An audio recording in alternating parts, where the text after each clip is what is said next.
Abra sua Bíblia no livro de Provérbios, eu quero o capítulo 20.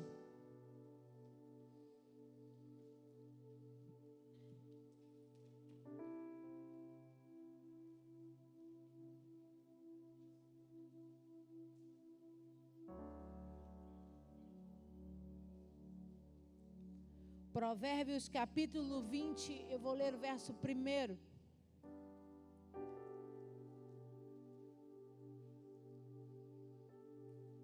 Você achou? Diga amém. Diz assim a santa palavra de Deus para nós essa noite: o vinho é escarnecedor e a bebida forte, alvoroçadora. Todo aquele que por eles é vencido não é sábio. Feche os seus olhos, abaixe a sua cabeça. Poderoso Deus, em nome de Jesus, essa é a tua santa palavra. E nós estamos aqui nessa noite reunidos para ouvir falar de ti. Por isso eu me coloco atrás da cruz de Cristo, a sombra do Onipotente. Eu te peço, Senhor, toma esse altar que é teu de honra e direito, ministra sobre nós para a glória do teu nome, no nome poderoso de Jesus. Amém, amém, amém. Você pode aplaudir ao Senhor? A Ele a honra, a glória e o louvor para sempre. Aleluia, glória a Deus. Essa noite nós vamos falar a despeito do vinho. Primeiro vamos entender o que é o vinho. O vinho é resultado da extração do suco da uva. É o principal, a principal fonte, né, da fabricação de vinho é a uva, o fruto da videira. Mas é bem verdade que quando você for comigo para Israel, diga eu vou, em nome de Jesus. Você vai ver lá vinho de tâmara, vinho de figo. Por quê? Porque eles aprenderam a desenvolver essa mesma técnica da fabricação de vinho com outras frutas também, né?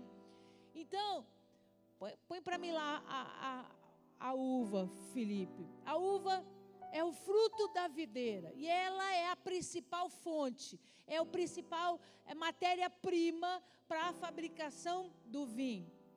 Primeira coisa que a gente precisa entender é por que nós vamos falar do vinho essa noite. O vinho aparece 215 vezes nas Escrituras Sagradas, 180 vezes só no Antigo Testamento. E para a gente entender melhor, a palavra vinho, a tradução original do hebraico, tem 12 variações. Então, cada frase específica, quando na nossa Bíblia no português é traduzido pela palavra vinho, ela pode estar falando de vinhos diferenciados ou de vinhos com diferenciados teor alcoólicos. Porque você sabe, o que acontece com o vinho? O vinho, imediatamente quando existe a extração da uva, do suco da uva, né, e ele é retirado, a gente vai aprender isso de algumas formas. Existe uma forma artesanal que ainda é feita no Rio Grande do Sul. Tem algum gaúcho aqui essa noite? Tem dois? Então, mais ou menos, né? Isso é meio fake esses gaúchos aí. Lá, a forma como esse vinho é feito ainda é dessa forma artesanal. Como é que é, pastor? Eles levam os cachos de uva para tonéis, e muitas vezes tonéis de madeira, né, ou de pedra, e começam a pisar as uvas, né? Enquanto eles pisam aquelas uvas, aquele suco vai para o fundo e tem um buraquinho, uma torneirinha, né, bem no fundo desse tonel, onde esse suco sai. É a primeira forma. Põe para nós, Felipe, olha lá. Esse cara é bom mesmo. E aí eles pisam essas uvas, esse líquido vai para o fundo e ele é retirado. E o que acontece com isso? Vamos prestar atenção aqui para você pegar a mensagem. Essa é a forma artesanal, né, de fazer o vinho. Em Israel, algumas vezes, eles fizeram vinho, não em tonéis de madeira, mas eles usaram o lagar. Quem lembra da pregação do azeite? Põe a foto para mim do lagar de novo. O lagar, essa estrutura feita de pedra, com essa roda, né? E esse cabo de madeira, onde eles empurravam para amassar a azeitona. O problema é que o vinho feito no lagar tem um gosto amargo. Por quê, pastora? Porque essa roda de pedra é muito pesada. Então, quando ela passa por cima da azeitona, o caroço da azeitona é o quê? É duro, quebra o teu dente se você morder ele, não é verdade? Mas a azeitona não, a uva não. Então, se você coloca a uva e passa essa pedra, o que acontece com a semente da uva? Ela destrói inteira, né? Vira uma pasta. E aí mistura com esse caldo, o que acontece com o sabor? Fica amargo demais. Então, por algumas vezes, eles usavam o lagar para a fabricação do vinho, mas entenderam-se, né, com o tempo, que o sabor precioso, né, o melhor sabor era quando ainda assim feito de forma artesanal. Como é que funciona hoje, pastor? Hoje é totalmente diferente, né? Eles levam essas uvas, tratam essas uvas, limpam, higienizam, e aí vão para tonéis imensos, onde essa uva é amassada por máquinas, né? Como se fossem grandes batedeiras, e ali é retirado o sumo. E hoje em dia, quando se trata de vinho e não só de suco de uva, eles põe para mim a foto, essa aí é a estrutura antiga na época bíblica, como se fazia o vinho. Então observa que lá onde estão os dois homens estão as uvas, eles pisavam as uvas, tinham canaletas na pedra que vinham para 2 recipientes onde ficavam cheios, um mais fundo e o outro mais raso. Para quê, pastor? Porque um recolhia a primeira prensa, a parte mais grossa do vinho, e o outro era cheio pelo vinho mais suave, né? Pelo final. Olha aqui para mim, lembra como é que você faz suco de laranja? Você corta a laranja, põe no processador, né? A primeira apertada que você dá, sai suco à beça, né? E você vê aquele negócio amarelão, bonito, grosso, né? Aí o que acontece depois? Aí depois tu tem que brigar com o bagaço, né? Aí tu fica lá. Para quê? Para sair alguma coisa. E o que sai? Mais aguado, né? Menos laranja. Exatamente assim que funciona com a uva também. A primeira prensa, o caldo é extremamente grosso, muito doce e de uma cor forte, né? Então, à medida que aquilo vai sendo pisado novamente e aquele primeira prensa saiu, o suco começa a ficar mais aguado, menos doce, mais ralo. Você conseguiu entender? Diga amém. Mas vamos para o processo. A outra para mim, por favor, que tem isso. Esse é o processo químico que é feito hoje nas indústrias. Eles acrescentam uma levedura ao suco que já está nessa panela. Para quê? Para acelerar o processo da fermentação. Então, eles aceleram o processo da fermentação, o que naturalmente demoraria muitos dias para serem feito, hoje é feito bem mais rápido, né? Aquele suco de uva fermenta e começa a dar ali, bota outra para mim que dá para ver a fermentação. Ó, como é que fica feio, né? Começa a empelotar e aí e eles começam ali a desenvolver a questão alcoólica, porque o álcool só vem para o vinho depois que ele passa por fermentação.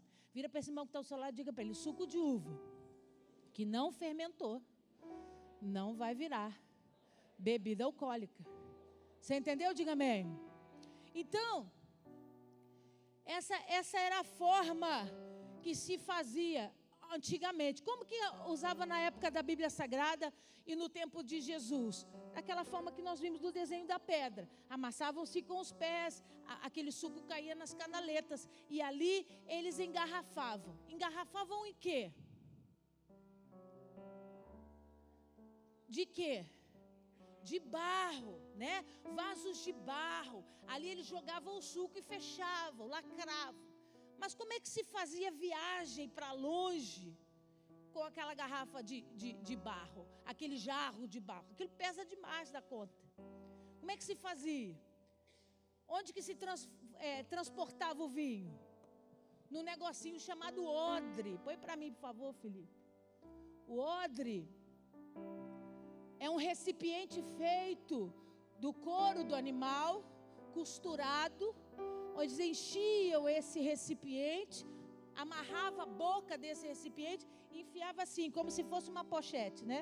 Uma bolsa pequena. E ali podiam montar nos seus animais, podiam enfrentar o deserto, caminhar as grandes distâncias que acontecem em Israel por conta de terem acesso ao vinho de uma forma mais leve, né?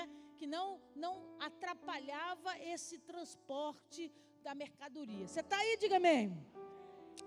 Então, como eu disse no início, a palavra vinho tem 12 variações no hebraico. E essas variações são específicas a respeito dessa quantidade alcoólica. Então, quando ele quer falar de um vinho alcoólico, muito fermentado, ele usa uma expressão em hebraico. Quando ele quer falar de um vinho intermediário, ele usa uma expressão em hebraico.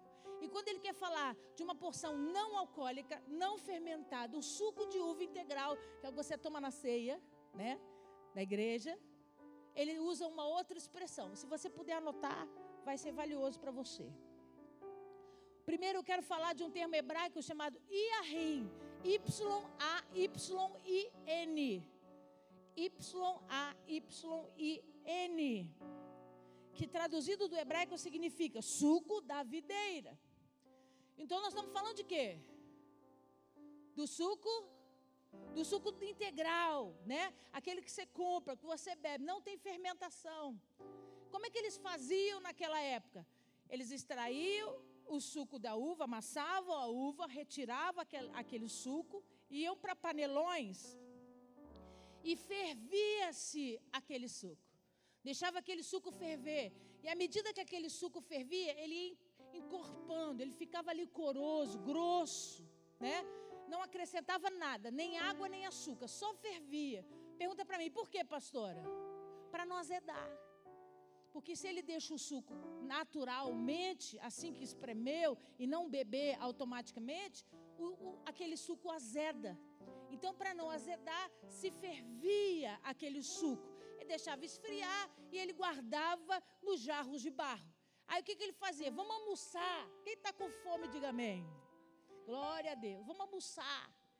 Eu fiz uma paleta do cordeiro para comida, assei o cordeiro. Sentavam-se à mesa, né?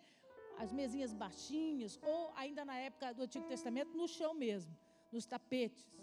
Vamos comer. E aí o que fazia? Pega lá o suco, trazia-se aquele suco. Qual que era a forma que se fazia? Acrescentava-se água. Se tornava um suco concentrado, né? E aí só adicionava água, mexia e tinha suco para todo mundo. Porque essa forma de trabalho fazia com que aquele suco virasse um suco concentrado, onde ele podia diluir em água. Por isso que era fácil, né? Por isso que era fácil trabalhar com esse material em qualquer lugar. Era só misturar com a água e eles bebiam. Vira para esse irmão que está ao seu lado e diga para ele, esse é o Yahin. Diga para ele, suco da videira. Amém ou não amém? O segundo, eu escolhi 3 termos em hebraico, que são os mais usados, né? Senão eu ia ficar aqui a noite toda falando dos 12. Então eu escolhi os 3 principais. O segundo chama Tirosh, T-I-R-O-S-H. T-I-R-O-S-H.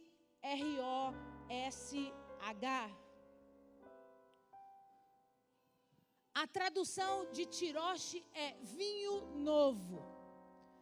O que significa isso, pastora? Um vinho de poucos dias. Então, se pisou a uva, o suco escorreu, eles recolheram aquilo, né, tamparam, e aí o que acontece? Passaram-se alguns dias, poucos dias. E aí o que aconteceu com aquele suco? Ele fermentou, né? Mas só como ele é novo, como ele é vinho novo, ele é de poucos dias, ele fermentou pouco. Então o teor alcoólico dele pode chegar a 2 a 3%. É o máximo do teor alcoólico dele, né? Ele não consegue muito porque ele é de poucos dias. Então, Tirosh em hebraico significa vinho novo. E por último, Shekhar, S-H-E-K-A-R.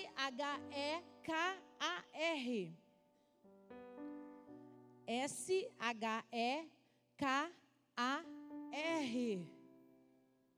Shekhar, que é traduzido vinho muito fermentado ou vinho muito alcoólico. Pastor, o que significa isso? Um vinho hoje que chega a 18, 19% de teor alcoólico. Se eu cheirar um negócio desse, eu caio dura 3 dias. Ele é muito fermentado. Então, muita concentração de álcool. Então, toda vez que nós encontrarmos a tradução de Shekhar na Bíblia Sagrada, ele está falando de um vinho que embebeda, que deixa as pessoas bêbadas. Foi exatamente o que você leu em Provérbios capítulo 20. Vamos ler de novo. Diz comigo: o Shekhar é escarnecedor. Vamos ler o resto. E a bebida forte alvoroçadora, todo aquele que por eles é vencido, não é? Então, aí está falando linguagem literal, né? Está falando de um vinho muito fermentado, um vinho com alto teor alcoólico, que as pessoas bebiam e ficavam bêbadas. Pastora, como é que se alcançava isso? Só tinha duas formas. Uma era você desenvolver a sua própria agricultura, você no fundo da sua casa plantar a sua uva, seu pezinho de videira lá, e esperava o tempo das uvas darem, recolhia, pisava e fazia o seu próprio vinho artesanal para você beber. O problema é que existe uma época muito grande de inverno, onde a videira não produz. Ela fica seca, perde suas folhas, não produz. Então, ela fica um bom tempo sem produzir uvas. Então, como que se bebia vinho? Tinha que se comprar ou se armazenava, né? Você pagava um preço alto para ter esse vinho em casa, ou você mesmo fazia em quantidade para armazenar, exatamente para que nesse período você pudesse consumir esse vinho. E o vinho alcoólico, o Shekhar, ele tinha que ser reservado, ficar separado por muitos dias, para que ele chegasse a esse nível de fermentação e esse teor alto de álcool. Então você não encontrava em tudo que é lugar. Você tinha que procurar especificamente por pessoas que passavam a guardar os seus iahins para transformá-los em Shekhar, né? Um grande processo de tempo. Não era barato, era algo que custava caro. Você conseguiu entender? Diga amém. Então, na forma literal, o vinho é encontrado na Bíblia Sagrada como bebida, né? Exatamente tudo isso que nós falamos até agora. E como remédio, eram as duas principais funções do vinho. O vinho você vai encontrar na Bíblia Sagrada sendo usado como exemplo de remédio. Então eu vou dar alguns exemplos para você. Você anota aí, eu não vou conseguir ler tudo, né? No iahim, o que era o iahim? Só para ver se você está esperto. É o suco da videira, né? O suco integral, vamos falar assim para você entender. Como que o suco integral era usado como remédio? A Bíblia diz para nós que no 8º dia, todo menino era levado ao templo para ser circuncidado. Todo mundo aqui sabe o que é circuncisão? Aleluia. Eu não preciso explicar, né? Deus seja louvado. E aí, todo menino era levado para a circuncisão no templo. E o que eles faziam? Despiam a criança, né? Cortava o negocinho lá, a charagadaia. E a criança, era um objeto de pedra, parecia uma faca muito bem afiada, era o instrumento usado, né? E aí, se você corta a pelezinha do bagulhinho lá, o que a criança faz? Abre o bocão, ela chora, né? Porque ela sente dor. Então, o que eles faziam? Mergulhavam um pano limpo numa porção de iahim e enfiavam aquele pano na boca da criança. O que a criança fazia? Chupava. Tinha 8 dias, recém-nascido, muito doce, né? Grosso. Então, ela chupava aquele pano, esquecia que o bagulhinho tinha sido cortado, né? Ficava ali chupando docinho do suco da uva, do iahim, e aí desapercebia, né? Daquele momento de dor que tinha sido ocasionada sobre ela. Então o iahim era usado dessa forma como medicamento.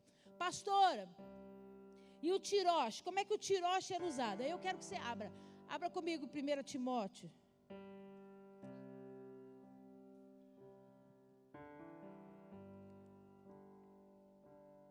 Capítulo 5.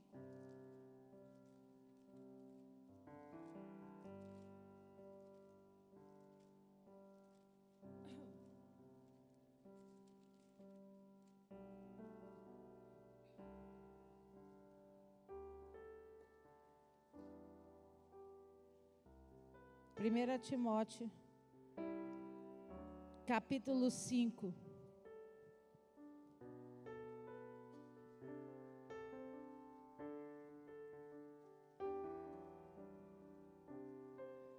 Vamos ler o verso 23.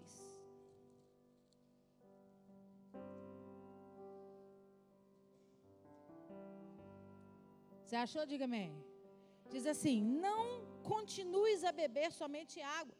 Usa um pouco de vinho, diga comigo, tiroche, por causa do teu estômago e das tuas frequentes enfermidades. Então ele está falando de um vinho novo, que a tradução do tiroche é vinho novo.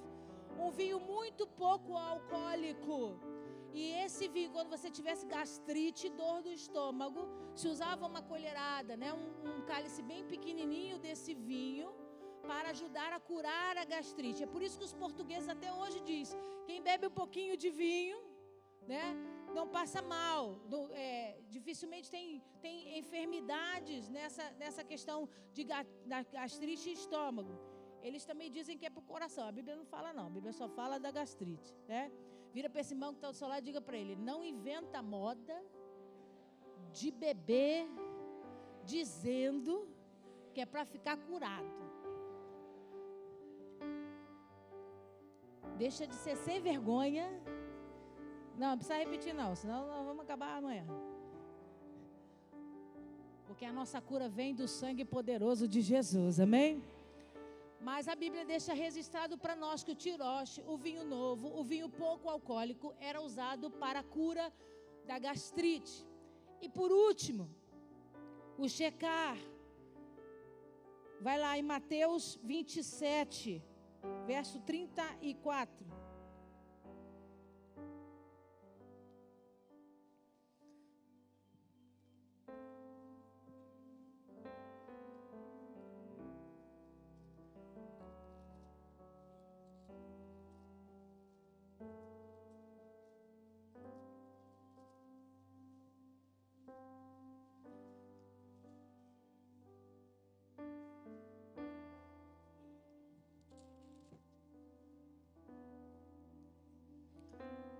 Mateus 27, 34, você achou? Diz assim, deram-lhe a beber, repete comigo, checar, com fel, mas ele provando não o quis. Então está falando da crucificação de Jesus. Do momento em que ele é levado, depois de passar de toda a aflição, né, todas aquelas feridas, aquelas chagas, ele foi preso na cruz e foi levado ao Gólgota. E quando ele está na cruz do Calvário, um dos soldados molha um pedaço de pano numa imersão de checar, de vinho com fel, uma combinação de um vinho muito fermentado, mas especificamente nesse caso, um vinho velho. O vinho velho vira o quê? Vinagre, vira vinagre. Então era uma mistura de vinagre com mirra. O fel aí, porque é algo que era muito amargoso. Então ele mistura esse vinagre, esse vinho velho, alcoólico velho, com mirra. E ele levanta aquela vara para colocar na boca de Jesus, para que Jesus bebesse, como fazia com as crianças de 8 anos, no momento de dor, de 8 dias, fazer com Jesus, para que ele não sentisse tanto a dor, não dos pregos que estavam sobre suas mãos e seus pés, mas todas as chagas que estavam sobre o seu corpo. Lembra que ele já tinha passado pelas aflições, então ele estava sofrendo com muitas dores. Quando aquele guarda leva esse maço de bebida até a boca de Jesus, o que a palavra de Deus diz? Provando, lê aí, provando, não quis beber. Por que ele não quis beber? Porque a mistura do vinagre com a mirra se tornava um grande e forte entorpecente para retirada de dor. Quantos aqui gostam de filme de faroeste? Filme de bandido, de policial e bandido. De ação, quando alguém é baleado, quando alguém é ferido, né? Que fica caído no chão, o que eles vêm? Imediatamente fazer um curativo, arranca um pedaço de tecido, faz um garrote, né? Amarra na perna ou do braço onde está sangrando muito. Aí o que a pessoa faz logo depois disso?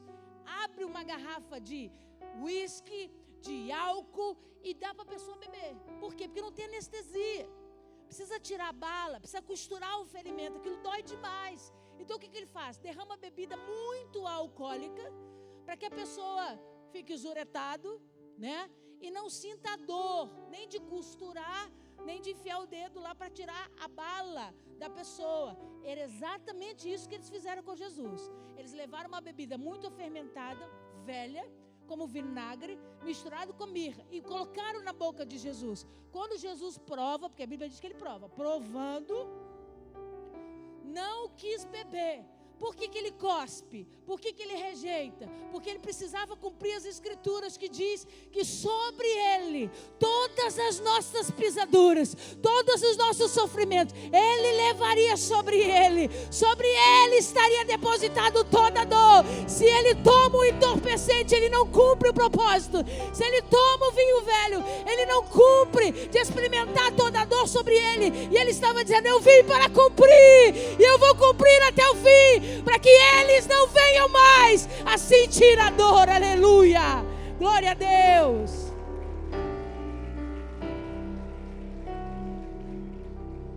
Então você percebeu que o vinho era falado na linguagem literal como bebida mesmo, né? E como remédio. Te dei 3 exemplos específicos. Agora eu quero entrar na linguagem figurativa, na linguagem profética, que para mim é fonte de grande revelação do Espírito Santo de Deus.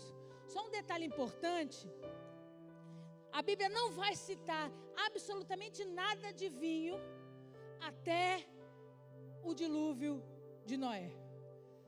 A Bíblia Sagrada em nenhum momento toca em assunto desse tipo de bebida. Ela vai falar que depois que o dilúvio passou, que Noé desce da arca, ele planta uma vinha. E ali ele bebe daquela vinha. E aí a Bíblia vai dizer para nós que ele se embebeda. E eu preciso dizer para você, eles não tinham menor experiência na fabricação de vinho. A Bíblia não relata o tempo que o Noé demorou, depois que ele recolheu as uvas, que ele espremeu. A Bíblia em Gênesis vai contar isso de uma forma muito simplificada e resumida.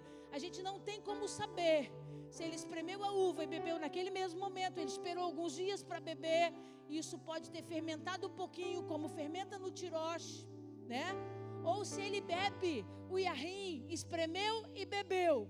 E por que a Bíblia diz que ele ficou embriagado? Porque bebe uma garrafa inteira de suco de uva integral. Vê se você não vai chegar aqui falando torto. Por quê? Porque tem alto índice de açúcar.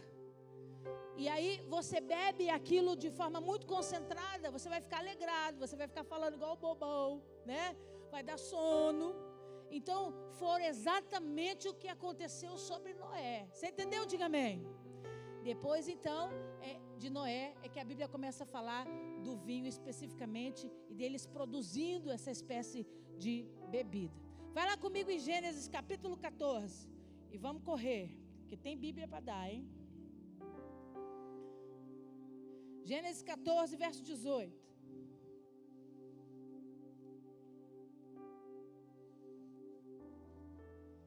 Vamos entender a linguagem figurativa, a linguagem profética do vinho.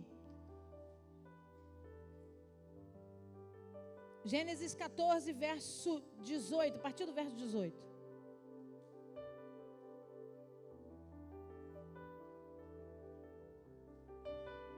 Melquisedeque, rei de Salém, trouxe pão e vinho, era sacerdote do Deus Altíssimo.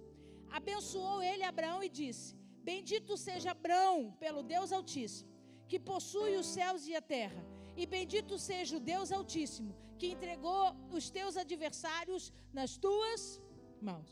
Melquisedeque, a Bíblia descreve 2 funções. A primeira, que ele era rei de Salém. Salém foi um dos primeiros nomes dados à cidade de Jerusalém, né?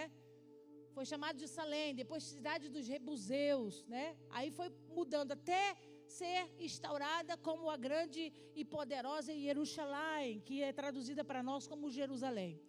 Então ele era rei da cidade, era como se fosse um governante. E a Bíblia diz que a outra função dele era ser sacerdote. Então quando Abraão chega até ele e se apresenta diante dele, o que ele faz? Ele traz pão e vinho. Por quê? Porque desde o antigo Egito e na Grécia Antiga, celebravam-se as grandes festas com pão e vinho. Não poderia faltar pão e vinho. Fazia parte de uma celebração especial, onde, principalmente o vinho, era consagrado a Dionísio. E toda vez que eles levantavam um brinde com aquela taça de vinho, eles estavam dizendo que seja dado a glória a Dionísio, e Dionísio seja entronizado nessa celebração, que ele seja bem-vindo nessa celebração. Então, todos esses países, essas regiões pagãs, tinham o vinho como base de celebração e invocação a deuses e a figuras extremamente importantes. Quando Abraão chega em Jerusalém e dá de cara com Melquisedeque, ele traz o pão e o vinho. E o que ele faz? Ele levanta aquele vinho aos céus. Quando você for comigo para Israel, em nome de Jesus, quando a gente chega a Jerusalém, a primeira coisa que a gente faz é subir um monte chamado Monte Escopos. E de lá eu sirvo vinho para todo mundo.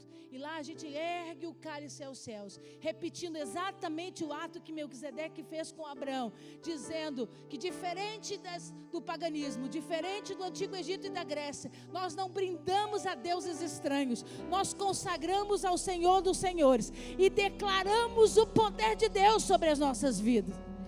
O que Melquisedeque fez? Ele ergue o cálice aos céus, mas observa a palavra que ele dá.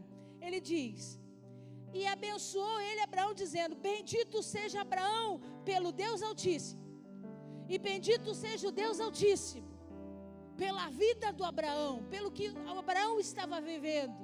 Então, observa que no momento do erguer daquela taça com vinho, o Melquisedeque instaura uma consagração, ele declara uma aliança, ele diz: bendito é você, o Deus Altíssimo, que é a primeira vez na Bíblia Sagrada que alguém chama Deus de El Elyon, que é o termo que o Melquisedeque pronuncia. Ele diz: bendito El Elyon, o Deus de Abraão, e bendito Abraão, que é servo, filho do Deus Altíssimo, Deus poderoso. É a primeira vez na história da Bíblia Sagrada que o vinho é usado para celebração de aliança. Ele está dizendo: Deus tem aliança com você, Abraão, e hoje nós estamos declarando que você tem aliança com o Deus Altíssimo, El Elyon, aleluia.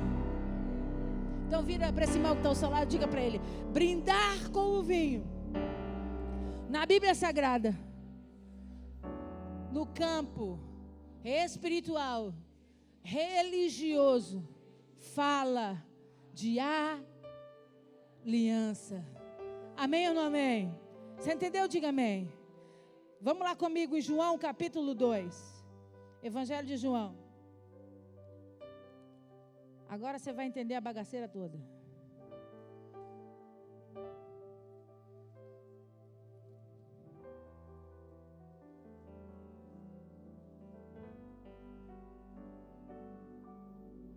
João capítulo 2.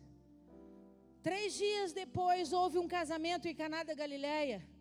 Achando-se ali a mãe de Jesus, Jesus também foi convidado com seus discípulos para o casamento. Tendo acabado o vinho, a mãe de Jesus lhe disse: eles não têm mais vinho. Mas Jesus lhe disse: mulher, que tenho eu contigo? Ainda não é chegada a minha hora. Então ela falou aos serventes: fazei tudo o que ele vos disser. Estavam ali 6 talhas de pedra que os judeus usavam para as purificações, e cada uma levava de 2 a 3 metretas. Jesus lhe disse: enchei de água as talhas, e eles as encheram totalmente. Então lhes determinou: tirai agora e levai ao mestre-sala. E eles fizeram. Tendo o mestre-sala provado a água transformada em vinho, não sabendo de onde viera, se bem que o sabiam os serventes que haviam tirado a água, chamou o noivo e lhe disse: todos costumam pôr primeiro o vinho, o bom vinho, e quando já beberam fartamente, servem o inferior. Tu, porém, guardaste o bom vinho até agora. Então observa, Jesus é convidado para uma festa de casamento lá em Nazaré, na cidade onde ele cresceu. E as festas de casamento diferentes das nossas hoje, que a gente paga 3 anos para 5 horas de festa. Israel chegava de 7 a 10 dias de festa, dependendo do poder aquisitivo, né, dos pais, do noivo. Então, Jesus não chega no primeiro dia da festa. Por que eu sei disso? Por causa da relação do que eles falam a respeito de já terem experimentado um outro tipo de vinho. Então, quando Jesus chega, essa festa já está em andamento. E aí, num determinado momento da festa, Maria percebe que o vinho acabou. Olha para mim para você alcançar a revelação. A Maria observa que o vinho acabou. E eu quero levar você ao entendimento essa noite.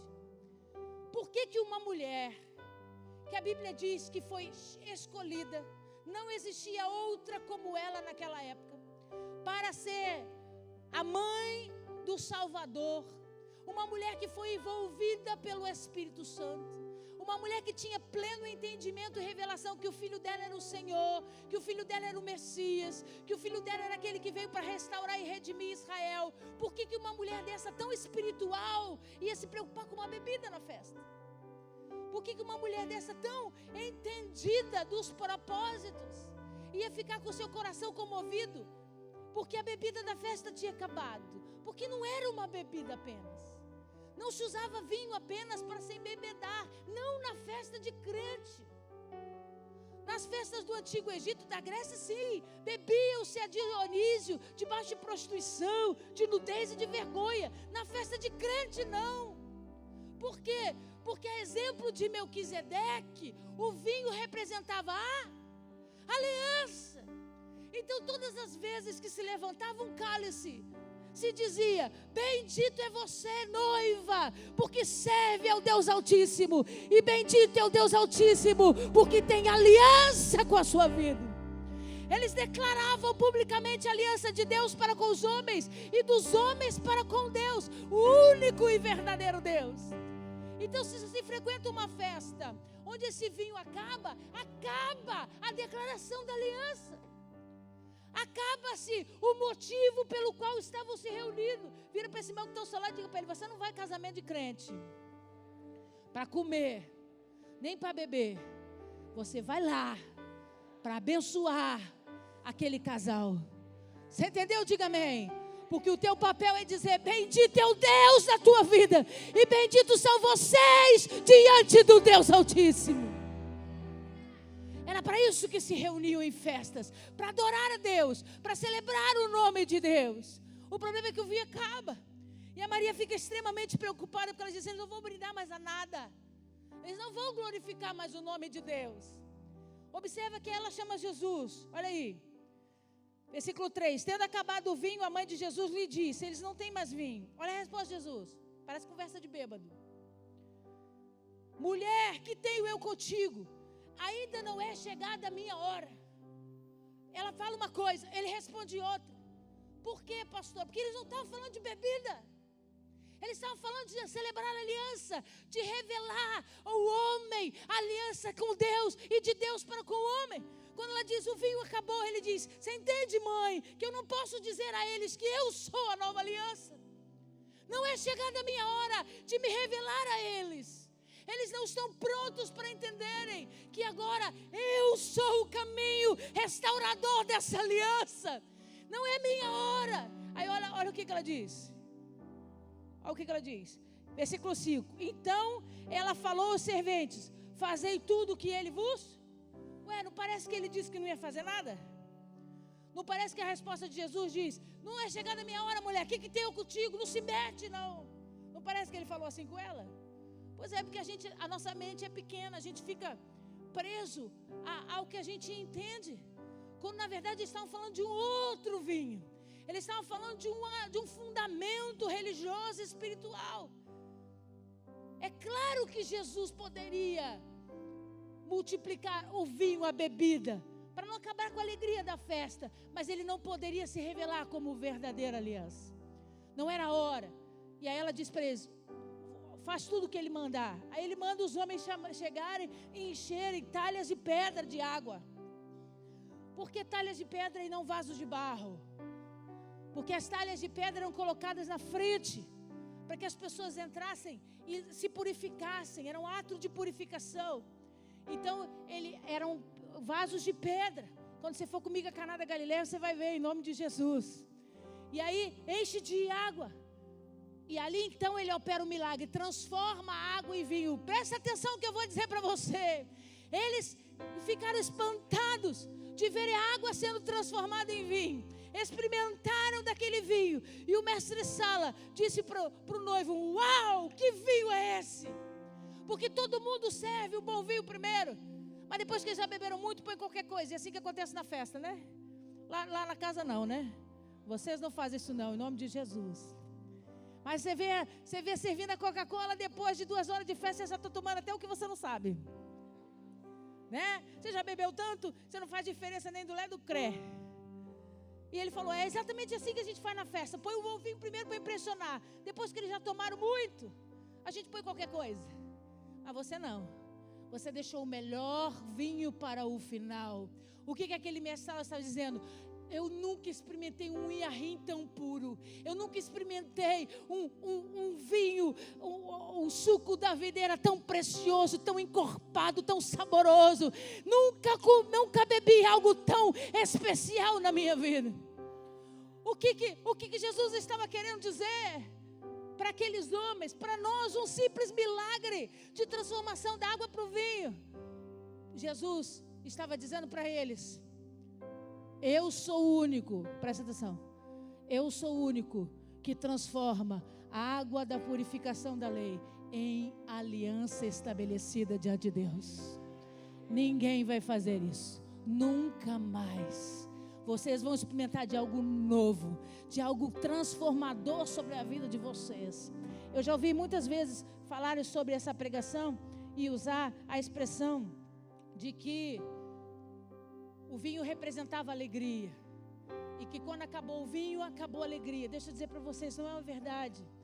Alegria é fruto do Espírito. E só recebe alegria quem tem aliança com Ele. A aliança vem sempre em primeiro lugar. A aliança é estabelecida primeiro. Quando você tem aliança, a alegria vem. Quando você tem aliança, você é cheio da alegria de Deus. Porque a aliança é presente. É Deus entregando para todo aquele que tem aliança restaurada diante do Deus Altíssimo. Aleluia. Vai lá comigo em Lucas capítulo 5.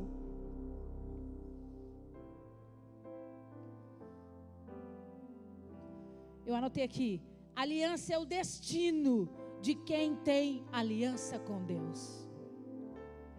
Aleluia. Lucas capítulo 5, verso 37.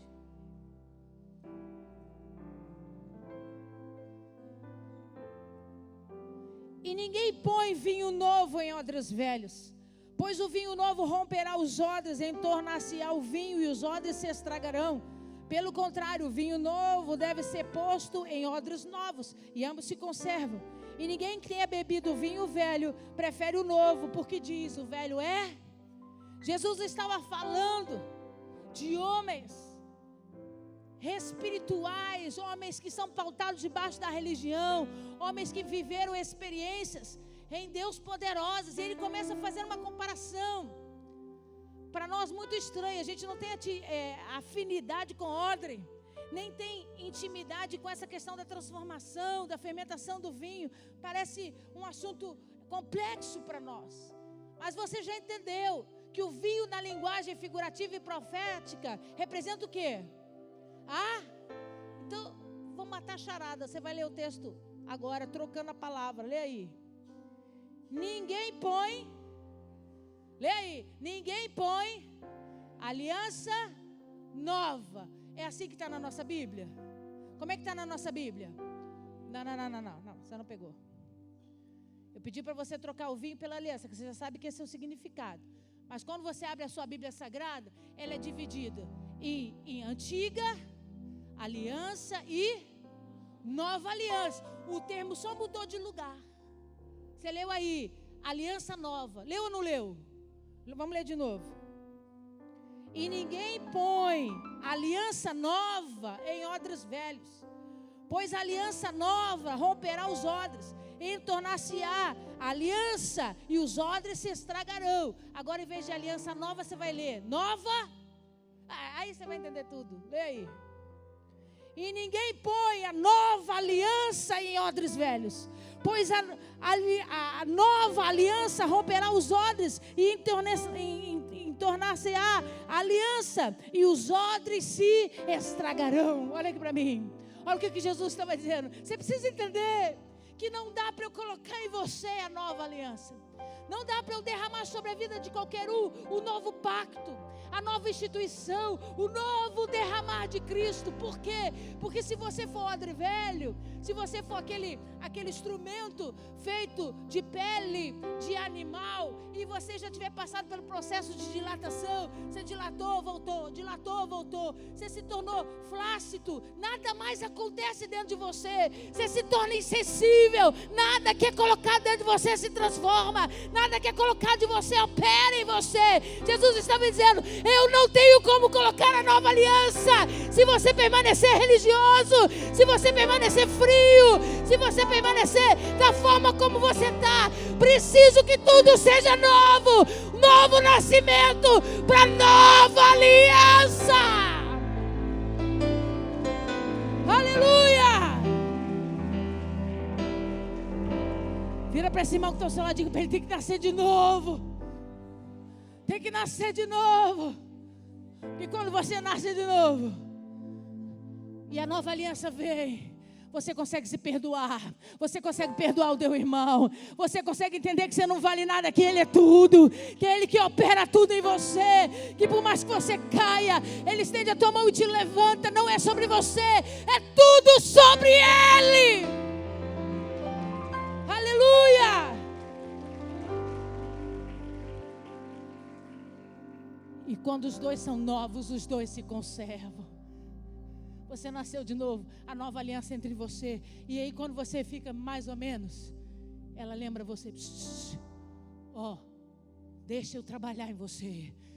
Se eu tiver que fermentar, deixa eu fermentar. Se permita passar pelo processo, se permita expandir, se permita dar tudo que você tem, mas conserva o novo que eu coloquei dentro de você. Vai lá comigo, em Mateus 26, eu vou terminar.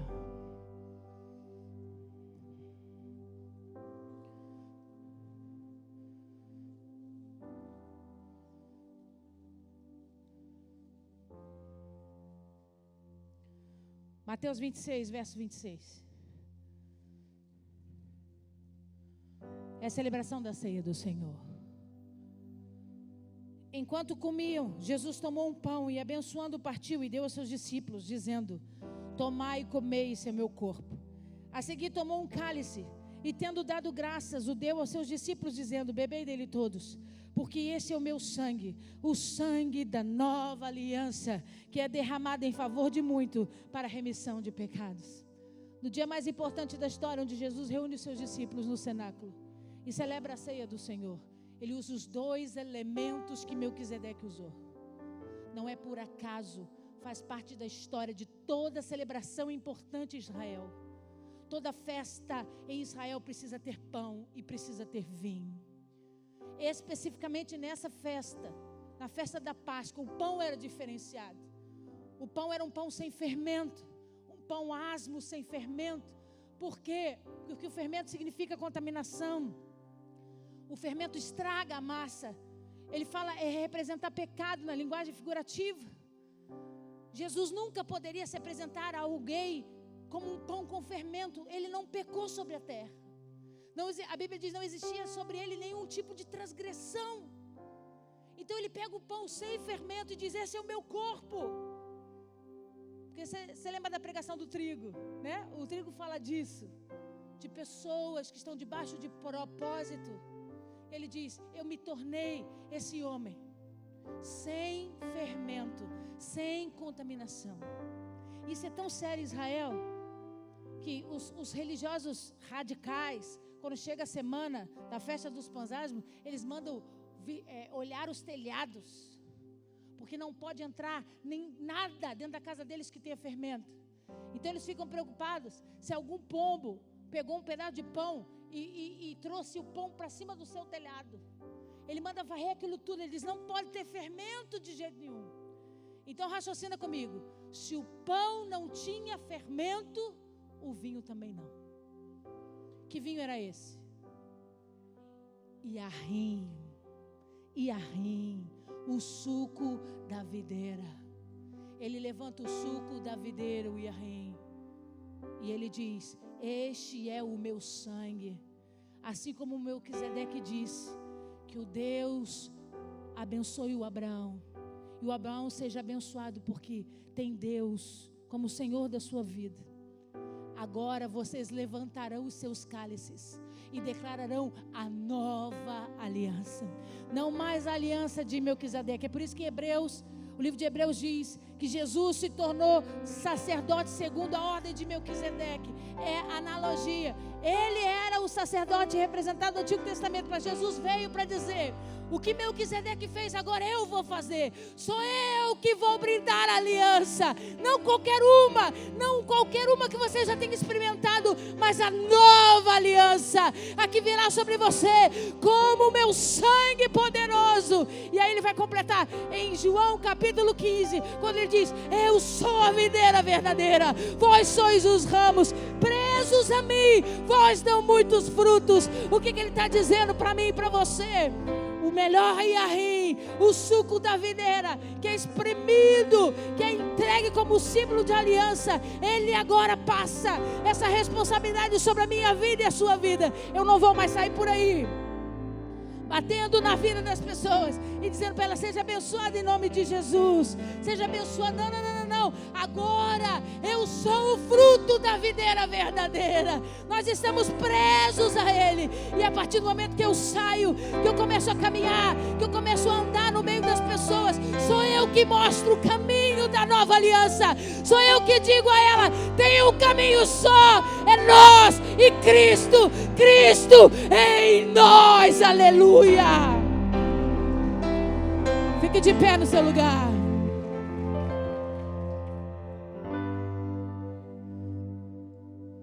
Chamar os oficiais aqui na frente.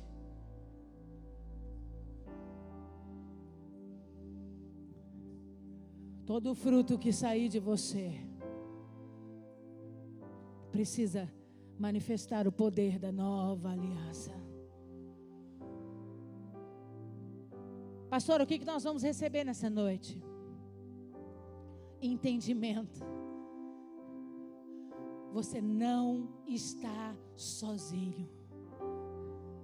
Hoje, diante do mundo espiritual, nós vamos levantar os nossos cálices e vamos dizer diante do Santo Espírito de Deus: bendito sou eu, bendito é você que tem aliança com Cristo Jesus.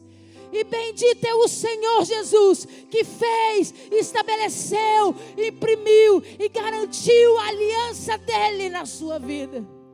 Amigo, você não está sozinho. Ele gerou esse certificado de autorização sobre a sua vida. Ele está dizendo: eu tenho compromisso com você, e eu sei que você tem um compromisso comigo. Eu dediquei a minha vida para mudar a sua, e eu sei que quando você tem entendimento disso, você não abre mão da minha vida, você não abre mão do meu sangue, você não abre mão de experimentar do vinho novo por qualquer bobagem. Porque uma vez que você entende o preço da aliança, você não abre mão dela. A gente só abre mão de coisas que a gente não sabe o valor. Se eu te der uma joia e eu disser para você que ela não vale nada, pode ser que fique com ela 1 mês, 2 meses, depois você joga fora. Mas a partir do momento que eu digo para você, é ouro e tem pedras preciosas, eu duvido que você vai jogar fora. Porque uma vez que você tem entendimento daquilo que tem valor, você não abre mão, você não joga fora.